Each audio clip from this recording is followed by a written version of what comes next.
He waited 4 days for Iran's response. 4 days. For a document he said should have taken 10 minutes. And when it arrived, the President of the United States read it, put it down, and said this: "I would call it the weakest right now, after reading that piece of garbage they sent us. I didn't even finish reading it. Right now, it's on life support."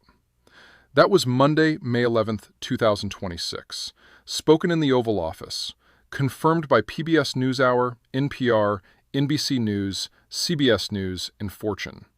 The ceasefire that was supposed to end the most expensive energy crisis in modern history, the ceasefire that was supposed to reopen the Strait of Hormuz and bring 20% of the world's oil supply back to the market, is on life support. And a senior energy advisor told CNBC exactly what that means for the world economy. We are in a stalemate, a frozen conflict. In the meantime, the straits are closed. So we are in a no war, no oil, no straits condition. No war, no oil, no straits. This is Global Fault Lines. And what is happening between the United States and Iran right now is not just a diplomatic impasse. It is a structural crisis in energy, in geopolitics, and in the architecture of American power in the Middle East that is getting worse, not better. Here is the full picture. To understand why the ceasefire is collapsing, you need to understand what both sides actually want, because the gap between their positions is not a negotiating gap. It is a fundamental disagreement about who controls the most important waterway on Earth.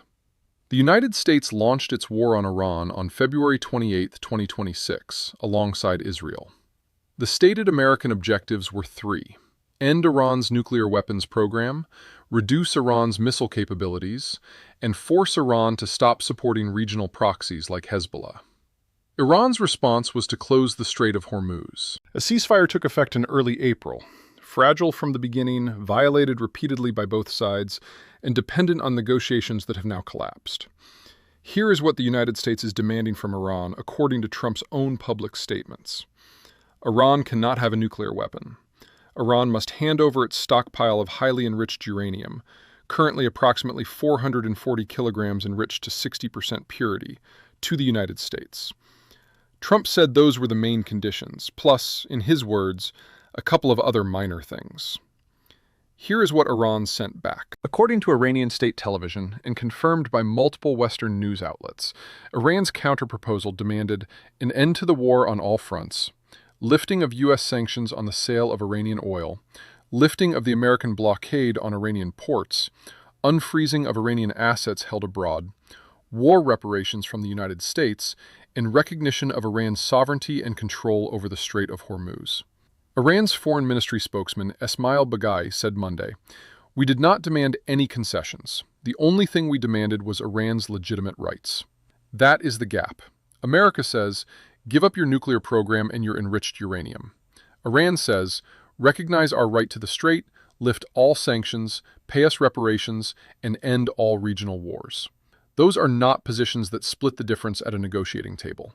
Those are positions from two governments that have fundamentally incompatible visions of what a post-war Middle East looks like. Now let us examine what Trump did after calling Iran's proposal garbage, because the sequence of actions reveals exactly how close the situation is to reigniting into open warfare.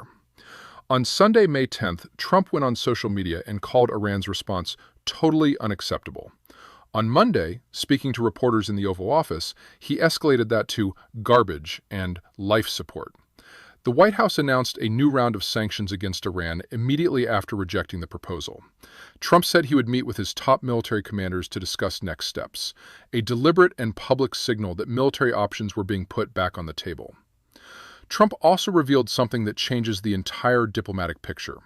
He claimed that Iran had previously agreed, at some earlier stage of negotiations, to allow the United States to take its highly enriched uranium as part of a nuclear concession.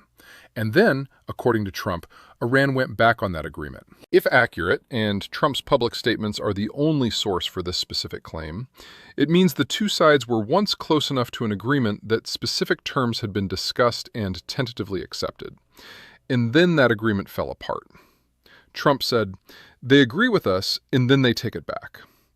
Iran's foreign ministry said America continued to insist on their unreasonable demands, in that Iran demanded only its legitimate rights. Two completely incompatible versions of the same negotiation, both publicly stated, both on the record.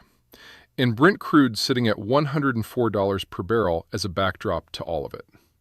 There's a dimension of this story that goes beyond the bilateral U.S.-Iran negotiation, and it is the dimension that tells you the most about where American power stands right now.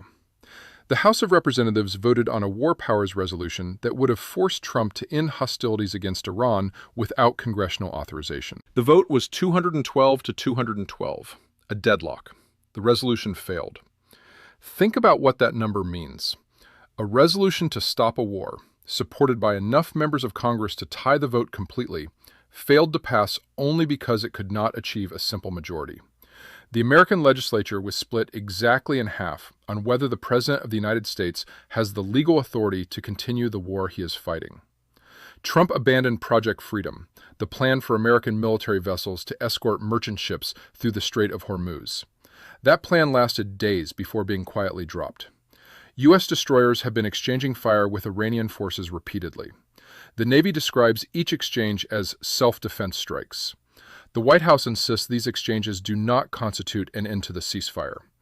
And yet the ceasefire is, in Trump's own words, on life support. A U.S. Navy Ohio-class ballistic missile submarine arrived in Gibraltar on May 10th, one of America's most powerful naval assets, capable of launching nuclear-armed Trident missiles, repositioning closer to the conflict zone.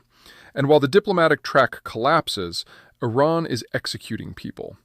Irfan Shahrizadeh, 29 years old, a postgraduate student at Tehran's prestigious Iran University of Science and Technology, was hanged on charges of espionage, accused of working for the CIA and Israel's Mossad.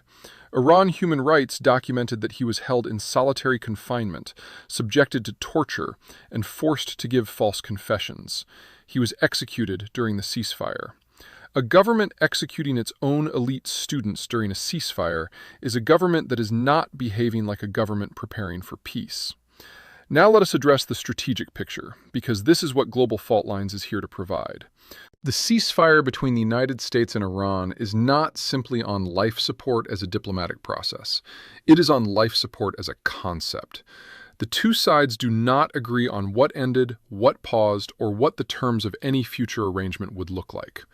The Strait of Hormuz, through which 20% of the world's oil flows, and which has been effectively closed since early March, is still not open. Iran is demanding recognition of its sovereignty over the strait as a condition of any deal. The United States has not accepted that condition. The strait remains contested. Oil is trading at $104 per barrel. Global energy inventories are being depleted at rates the IEA has called unprecedented in the post-World War II era. Diesel and jet fuel shortages are appearing across Asia, Australia, and parts of Europe.